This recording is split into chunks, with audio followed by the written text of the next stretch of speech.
एक महत्त्वाची मोठी बातमी बघूयात। नाशिकमधील वृक्षतोडीला राष्ट्रीय हरित लवादाकडून स्थगिती देण्यात आली आहे। शहरातील सर्वच भागातील वृक्षतोडीला 28 एप्रिलपर्यंतची स्थगिती देण्यात आली आहे। आज राष्ट्रीय हरित लवादासमोर झालेल्या सुनावणीमध्ये हा निर्णय घेण्यात आलाय। अधिक माहितीसाठी जाऊयात, आमचे प्रतिनिधी चंदन पुजारीकारी आपल्या सोबत आहेत। तर लवादाकडून जी काय आज सुनावणी घेण्यात आली, काय त्यामधले मुद्दे?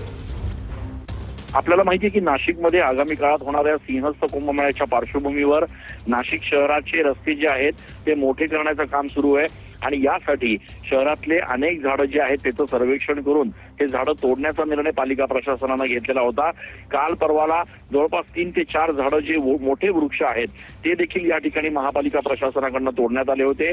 पर्यावरण प्रेमींनी याला विरोध केला होता, आंदोलन केलं होतं आणि त्यासोबतच या ठिकाणी हरित लवादमध्ये या संदर्भात याचिका देखील पर्यावरण प्रेमींनी दाखल केली होती।